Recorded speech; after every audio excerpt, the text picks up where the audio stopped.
Page 80. Reading. What next? You've finished college, maybe you've worked for a few years, and you're thinking about what to do next. Read what these two people did to change their lives. Alicia studied banking at a famous business school. I wanted to work in an investment bank. So after I graduated, I moved into a tiny studio in New York and found a job in Manhattan. It was so perfect. I was living my dream. However, the dream wasn't what I expected. I worked at the bank for 3 months, but it just didn't feel right. One morning I woke up and thought, why am I doing this? I don't want to live in a city and I don't want to work in a bank. If I continue on this path, it might be very difficult to change. So I gave in my notice and a month later I left. What do I really like doing? Riding horses. So I decided to get a job working with horses. I thought, if I really like it, I'll stay. If I don't like it, I'll do something else.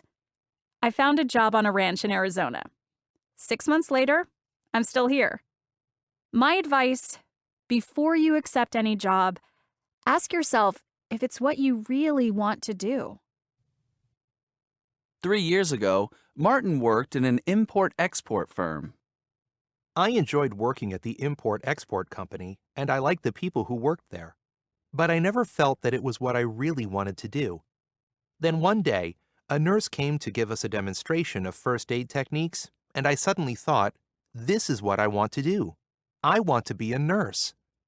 Later, of course, I also thought, if I study to be a nurse and I'm no good at it, will I ever get my old job back? I asked my boss the question, but she wasn't sure either. So I decided, okay, it doesn't matter. If it doesn't work out, I will do something else. So I trained to be a nurse. Now, 3 years later, I'm working in a hospital and living in a hut in a small village in West Africa, and I have never been happier. My advice? Don't just do something for money. Do something that makes you happy.